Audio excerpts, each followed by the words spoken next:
वालेकुम गाइस। आज हम यूटिलिटी मैक्सिमाइजेशन के बारे में पढ़ेंगे। सबसे पहले तो हमें मालूम होना चाहिए कि यूटिलिटी होती क्या है।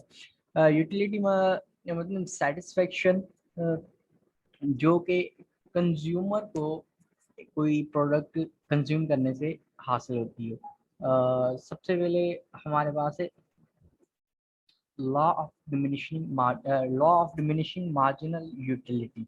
मतलब कि अगर एक कंज्यूमर एक particular product in specific period of time में कंज्यूम करता है, तो जितनी ज़्यादा प्रोडक्ट कंज्यूम करेगा तो उसकी जो मार्जिनल यूटिलिटी है वो डिमिनिश होगी, मतलब वो डिक्रीज होती जाएगी वो प्रोडक्ट ज़्यादा से ज़्यादा कंज्यूम करने से। इसकी मिसाल हम ले लेते हैं, जैसा कि हम खाना खाते हैं, तो जब हम रोटी का पहला निवाला लेते हैं तो हमारी यूटिलिटी बहुत ज़्यादा हाई होती है। लेकिन हम दूसरा निवाला लेते हैं, तीसरा निवाला लेते हैं, जैसे जैसे हम ज़्यादा रोटी खाते जाएंगे तो हमारी यूटिलिटी डिमिनिश होती जाएगी। हमारी जो मार्जिनल यूटिलिटी है वो डिमिनिश होती जाएगी और वो एक मैक्सिमम लेवल पे पहुंचेगी और उसके बाद फिर वो डिक्रीज होना शुरू हो जाएगी। अब सबसे पहले हमें सब्जेक्टिव होती है, ये हमारी जो यूटिलिटी होती है वो हमारे पास सब्जेक्टिव होती है। मतलब ये it person to person very करती है, it very person to person. मतलब एक चीज़ की मेरे लिए यूटिलिटी फॉर एग्जांपल 10 यूटिल है, तो किसी और के लिए वो उस चीज़ की यूटिलिटी 100 यूटिल भी हो सकती है या मोर भी हो सकती है। So it varies person to person. Second ये कि डिफिकल्ट टू क्वान्टिफाई। अगर हम इसको क्वान्टिफाई नहीं कर सकते इन नंबर्स, हम इसको रैंक करते हैं या हम इसको कोई नंबर दे देते हैं, रैंक करते हैं या नंबर देते हैं, लेकिन हम इसको एग्जैक्ट क्वान्टिफाई नहीं कर सकते कि व्हाट इट वुड बी। और हम यूटिलिटी को यूटिल्स में मेजर करते हैं। तो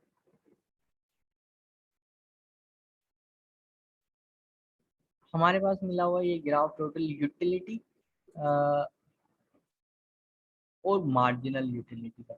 अब हमें सबसे पहले तो मालूम होना चाहिए कि टोटल यूटिलिटी होती क्या है। मतलब अमाउंट ऑफ द सेटिस्फिकेशन और प्लेजर, यानी एक ऐसी अमाउंट, जो टोटल अमाउंट जो हमें कोई चीज़ कंज्यूम करने से मिले, वो हमारी टोटल यूटिलिटी होगी। टोटल यूटिलिटी का ग्राफ पहले increasing with decreasing rate, reach at maximum, then decreasing with increasing rate। मतलब ये पहले इंक्रीज होगा विद डिक्रीजिंग रेट के साथ, फिर ये मैक्सिमम पे पहुंचेगा, उसके बाद ये डिक्रीज होना शुरू हो जाएगा। ये क्यों होता है? Because of marginal utility. जो हमारी मार्जिनल यूटिलिटी होगी वो हमारी हमेशा नेगेटिव होगी, जिसकी वजह से डाउनवर्ड स्लोपिंग होती है। क्योंकि ये हम यहाँ से देख सकते हैं कि ये हमारी मार्जिनल यूटिलिटी डाउनवर्ड स्लोपिंग है, इस वजह से ये हमारी पहले इंक्रीज होगा डिक्रीजिंग रेट के साथ, reach at maximum, then it also decreasing with increasing rate. So ये हमारा टोटल यूटिलिटी का कर्व है और इसको हम इस तरह ड्रॉ कर सकते हैं। अब हम आते हैं मार्जिनल यूटिलिटी क्या होती है। Marginal means extra utility. अगर हम एक चीज़ कंज्यूम कर रहे हैं, उसके एक्स्ट्रा वन मोर यानी एडिशनल को कंज्यूम करने से जो हमें यूटिलिटी मिलती है वो हमारी होती है एक्स्ट्रा या मार्जिनल यूटिलिटी। अब sum of all marginal utility equal to total utility भी हो सकती है। अब हम आते हैं marginal utility and demand curve. अगर हम देखें तो यहाँ पर डिमांड कर्व और मार्जिनल यूटिलिटी दोनों सेम होंगे, बिकॉज ये दोनों डाउनवर्ड स्लोपिंग होगी। क्योंकि जितने हम ज़्यादा किसी भी चीज़ की प्रोडक्ट कोई भी चीज़ कंज्यूम करेंगे, उसकी हमारी लिए मार्जिनल यूटिलिटी क्या होगी? डिक्रीज होगी। इसी तरह हम अगर डिमांड कर्व देखें तो उसकी किसी भी चीज़ की हमारी डिमांड डिक्रीज होती है और डाउनवर्ड स्लोपिंग होती है। अब हमारे पास आता है theory of consumer behaviour. Consumer behaviour में हमारे पास होती है consumer choices and budget constraint. अगर हम देखें तो यहाँ पर हमारे पास मिला हुआ है कंज्यूमर का बिहेवियर। यहाँ पर हमारे पास रेशनल होना चाहिए। बिहेवियर मतलब उसको मालूम होना चाहिए कि जो उसकी इनकम है वो जहाँ पर खर्च करेगा वो उसको मैक्सिमम यूटिलिटी ड्राइव कर सके जहाँ से। तो उसको मालूम होना चाहिए कि यानी उसका बिहेवियर रैशनल होना चाहिए। ऐसा नहीं कि कोई भी चीज़ उठा रैशनल बिहेवियर इरेशनल बिहेवियर ना हो। और दूसरा अजम्पशन है ये हमारी। तो सेकंड अजम्पशन हो गई प्रेफरेंसेस, उसको मालूम होना चाहिए किससे वो मैक्सिमम यूटिलिटी गेन कर सकता है, यानी उसके लिए कौन सी चीज़ बेटर हो सकती है। बजट कंसेंट यानी फिक्स अमाउंट होनी चाहिए हमारे पास। फिक्स अमाउंट यानी $100 या जितनी भी ले सकते हैं हमारे पास, वो बजट कंस्टेंट होनी चाहिए, मतलब फिक्स अमाउंट होनी चाहिए। और प्राइसेस ऑफ गुड को मालूम होना चाहिए प्राइस क्या होंगी। अब इन सब चीज़ों को मद्देनजर रखते हुए हम मैक्सिमम यूटिलिटी मैक्सिमाइजेशन रूल पढ़ेंगे। The lost dollar spend on each product yield the same amount of income, मतलब कि आखिरी डॉलर स्पेंड ऑफ दोनों कोई दो ईच प्रोडक्ट, जितनी प्रोडक्ट हम ले रहे हैं वो यील्ड द सेम अमाउंट, यानी एक ही अमाउंट की यूटिलिटी हमें दें। इसको हम अलजेब्रिक जनरलाइजेशन में कैसे लिखेंगे? M U of product A marginal utility of marginal utility of product A divided by price of A equal to marginal utility of price B divided by price of B। मतलब कि हम आखिरी जो unit आखिरी जो product का unit consume करें, उसको दोनों प्रोडक्ट की हमें हर प्रोडक्ट की हमें सेम यूटिलिटी मिलनी चाहिए। अब यहाँ पर हम आते हैं इनकम और सब्सटीट्यूट इफेक्ट पे। अगर हम हमारी इनकम चेंज हो जाती है तो इनकम या सब्सटीट्यूट इफेक्ट, मतलब इनकम चेंज हो जाए तो हमारी यूटिलिटी मार्जिन यूटिलिटी पे क्या फर्क पड़ेगा, मार्जिन यूटिलिटी ऑफ प्रोडक्ट। और अगर सब्सटीट्यूट किसी भी सब्सटीट्यूट की प्राइस बढ़ जाए या कम हो जाए तो हमारी प्रोडक्ट पर क्या इफेक्ट पड़ेगा, हमारी यूटिलिटी पे क्या इफेक्ट पड़ेगा। इसी तरह अगर इनकम बढ़ जाती है तो हमारा जो ग्राफ होगा वो टोटली शिफ्ट कर जाएगा राइट वर्ड, जिसकी वजह से जो हमारी परचेजिंग पावर वो बढ़ जाएगी।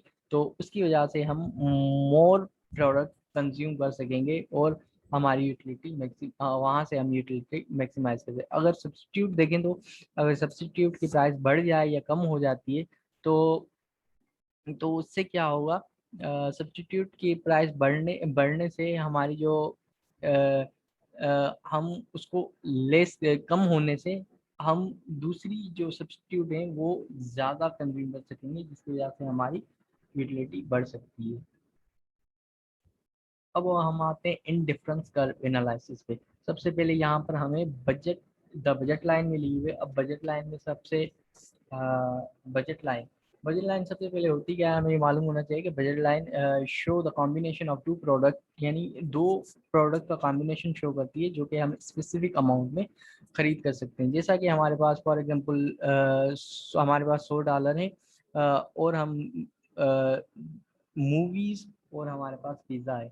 एक पिज़्ज़ा की जो कीमत ₹20 और एक पिज़्ज़ा की कीमत फॉर एग्जांपल ₹20 और एक मूवी की कीमत है ₹10। तो हम मैक्सिमम कितने पिज़्ज़ा खरीद कर सकते हैं? 5। और मैक्सिमम कितनी मूवी हम खरीद कर सकते हैं? 10। सो ये इनकम बजट लाइन ये शो कर रहा है कॉम्बिनेशन। हम अब कॉम्बिनेशन टू या अब हम दो पिज़्ज़ा खरीद कर सकते हैं और तीन और 6 मूवी खरीद कर सकते हैं, 6 मूवी देख सकते हैं। तो इस तरह का एक जो कॉम्बिनेशन शो करेगा वो हमारा क्या होगा, बजट लाइन। अब बजट लाइन पे इनकम चेंज होने से क्या इफेक्ट पड़ेगा और प्राइस चेंज होने से क्या, अगर इनकम चेंज होने से जो बजट लाइन होगी वो टोटली शिफ्ट हो जाएगी राइट वर्ड। तो मतलब अगर हमारी इनकम 100 से $200 हो जाए तो ये सारा जो बजट है बजट लाइन है ए यहाँ से एम से एन की तरफ शिफ्ट हो जाएगी। और अगर हमारी प्राइस चेंज हो जाए किसी भी क्वांटिटी की तो हमारी अलोंग द कर्व मूवमेंट होगी। फॉर एग्जांपल ये यहाँ से पहले हम ये कॉम्बिनेशन खरीद कर सकते थे सिर्फ, लेकिन हमारी क्या प्राइस चेंज हुई जिसकी वजह से हम कॉम्बिनेशन चेंज हुआ, अब हम ये कॉम्बिनेशन खरीद कर सकते हैं। अब हमारे पास आता है इनडिफरेंस कर्व। इनडिफरेंस कर्व सबसे पहले हमें मालूम होना चाहिए कि इनडिफरेंस कर्व होता क्या है। Actually, indifference curve shows all the combination of two product A and B that yield the same total satisfaction or total utility to consumer। यानी यहाँ पर कोई भी प्रोडक्ट हम खरीद करेंगे तो हमारे पास जो कहीं पे भी आ जाए, ये कॉम्बिनेशन खरीद करें, यहाँ से करें, हमें जो यहाँ पर यूटिलिटी मिलेगी वो हमेशा सेम होगी, ये हमारी मैक्सिमम यूटिलिटी होगी, हमेशा सेम मिलेगी। अब हमारे पास एक्सिम्स और अजम्पशन ऑफ डिफरेंस है, यानी कंप्लीटनेस। कंप्लीटनेस मतलब यहाँ पर हमारे पास सिर्फ दो ही प्रोडक्ट होंगी जो कि जिसकी हम यूटिलिटी मैक्सिमम यूटिलिटी हम फाइंड कर सकते हैं। दूसरी हमारे पास है transitivity. For example, if A is greater than B, then and B is greater than C, then A is also greater than C. मतलब अगर ए की यूटिलिटी बी से ज़्यादा है और बी की यूटिलिटी सी से ज़्यादा है, तो ए की यूटिलिटी सी से भी ज़्यादा होगी। नॉन सैचुरेशन क्या होता है? नॉन सैचुरेशन हमें मिला हुआ है, non saturation means more further you away from the origin, more the utility you get. मतलब जितना हम यहाँ ओरिजिन से दूर जाते जाएंगे, हमारी यूटिलिटी मैक्सिमम होती जाएगी। अब हम प्रॉपर्टीज की बात कर लेते हैं इंडिफरेंस कर्व की। डू नॉट इंटरसेक्ट, ये हम कभी भी इंटरसेक्ट नहीं करती। जो ये हमारी ट्रांजिटिविटी है, इस चीज़ को शो कर रही है, ये ट्रांजिटिविटी यहाँ पर शो कर रही है। एग्जाम जो अजम्पशन ले रहे थे, इस वजह से ये do not intersect because of transitivity. Only two product हमारे पास यहाँ कंप्लीटनेस आ जाती है। कंप्लीटनेस जो हम अज्यूम कर रहे थे कंप्लीटनेस होनी चाहिए टू प्रोडक्ट, तो यहाँ पर प्रॉपर्टीज होती है इंडिफरेंस करके कि हम हमेशा टू प्रोडक्ट्स हैं। ये हमेशा डाउनवर्ड स्लोपिंग होती है। डाउनवर्ड स्लोपिंग क्यों होती है? क्योंकि हम एक को बढ़ाएंगे तो हमें दूसरे को कम करना पड़ेगा, बिकॉज क्योंकि हमारे पास यहाँ पर दो ही प्रोडक्ट मिली हुई है। अगर हम एक की कंजम्पशन बढ़ा देते हैं, हमें दूसरे की कम करनी। फॉर एग्जांपल, यहाँ पर एक की कंजम्पशन लेस ज़्यादा कर दी हमने, तो दूसरे की इसकी कम करनी पड़ेगी। अगर यहाँ पर एक की कंजम्पशन बहुत ज़्यादा कर दी, तो दूसरे की ये कम करनी पड़ेगी। इस वजह से ये डाउनवर्ड स्लोपिंग होगा। Convex convex to the origin, ये हमेशा ऐसे convex to the origin because of downward sloping, ये कन्वेक्स टू द ओरिजिन होगा। अब स्लोप ऑफ इंडिफरेंस कर्व, जब हम स्लोप इंडिफरेंस कर्व का फाइंड करेंगे तो जिसको हम मार्जिनल रेट ऑफ सब्स्टिट्यूशन भी बोलते हैं। मतलब slope of indifference curve equal to marginal rate of substitution. अब हमारे पास यहाँ पर मिली हुई है marginal rate of substitution equal to price of A divided by price of B, और marginal utility of B divided by marginal utility of. अब यहाँ पर equilibrium at intersection of budget line and indifference curve.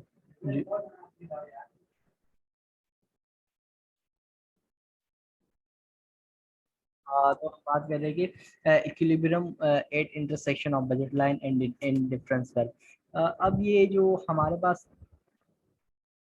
ये ए point show कर रहा है कि यहाँ पर हम बाय करेंगे। जो हमारी बजट लाइन होगी, ये हमारी बजट लाइन शो कर रही है। बजट लाइन ये 4 और दूसरी 6 वाली। अब हम 4 पे जो हमारी बजट लाइन होगी वो हम यहाँ पर बाय करेंगे, क्योंकि यहाँ पर हमारी जो प्रोडक्ट खरीद करने के लिए जो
equilibrium at intersection of budget line and indifference curve. अगर हम देखेंगे जहाँ पर बजट लाइन इंटरसेक्ट करे इंडिफरेंस कर्व तो वो हमारा कॉम्बिनेशन होगा जहाँ पर हमें एक प्रोडक्ट को बाय करना चाहिए। अगर if we are looking at this, so this is a point where we should buy. Here our utility will be maximum. This For this budget line, and for this budget line, here we should buy here we should buy two of 10 of product here, 10 of product haircuts, and two of pizzas. Sorry, 10 of pizzas, two of haircuts. Here 10 of haircuts, 10 of here pizza and 3 of haircut, and here 10 of pizzas and 2 of haircut. So these all are combination that shows the maximum utility. So our ये आज के लिए हमारा ये induction कर खत्म हुआ, और ये हमारा कंज्यूमर बिहेवियर के लिए। Thank you.